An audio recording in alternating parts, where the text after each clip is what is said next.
Hello, I'm Anita Sharma James, and today I'm going to show you how to use premium Chakki Gold Atta to produce perfect healthy chapatis that are soft and fluffy. You can check out this and other flours that are produced by Elephant Atta on the website www.elephantatta.com. I've got about 200 grams of Chakki Gold flour here.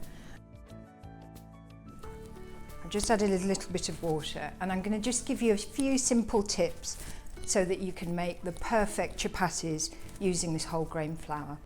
It takes a little bit more kneading to get the same consistency as you might do with a white flour, but it's really worth the effort, because in the end you'll end up with chapatis that are not only as fluffy and as beautiful as you do with the white flour, but also really healthy too. So I'm just going to carry on adding a little bit of water at a time and bring this into a breadcrumb consistency. If you add too much water at the start, this becomes difficult to get the right texture, but once you work it in slowly, you'll see that you can develop a really good texture, and then the dough becomes easier to handle and becomes beautiful and elastic. Although there's plenty of gluten in this flour, the high content of bran just means that it's a little bit more difficult to make the gluten relax, but just with the extra kneading time you'll find you can get lovely soft chapatis. Okay, so here we have the dough ball that I've just transferred from the bowl, and I'm just going to spend some time getting this dough really relaxed, releasing the gluten, making it lovely and elastic. Chapatis are actually, versions of them are eaten all over the world. I've got lots of memories of making chapatis every day, or with my mum. I suppose I started making them when I was about 9 years old, so there's a wonderful family tradition of doing this, a daily routine that goes back such a long time.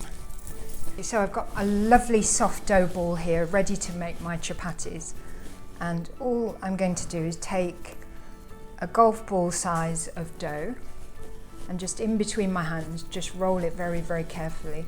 I'm putting quite a lot of pressure, pressing down, and then you have this lovely roundel. And I've floured this board. I'll just put a little bit more flour. I'm going to flour this up, and I'm just going to stretch it out in between my hands.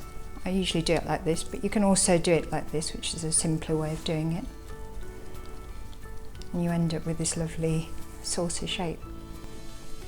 And then you just roll this out into about an eighth of an inch thick, ready to put on the flat pan, which I've got heating up.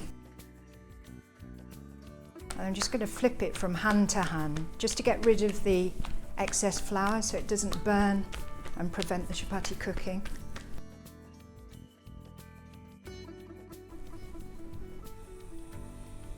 Put my chapati on the pan. You need a medium-high heat when you first introduce the chapati. You can probably see the colours changing as it's cooking on one side. And when all of it has changed to a light brown colour, be very careful and just flip it over. You can see you've got these lovely blisters on one side to show that that side's cooked. It's already trying to puff up and fill up with air. And that's just the last stage. And that helps the chapati cook from the inside out.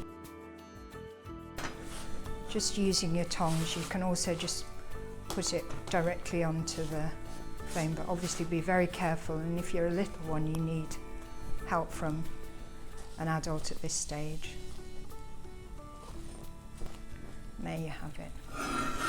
Your perfect Elephant Atta Chakki Gold chapati that's as soft and fluffy as if you'd used white flour, but with all the health benefits. I'm just going to finish it off by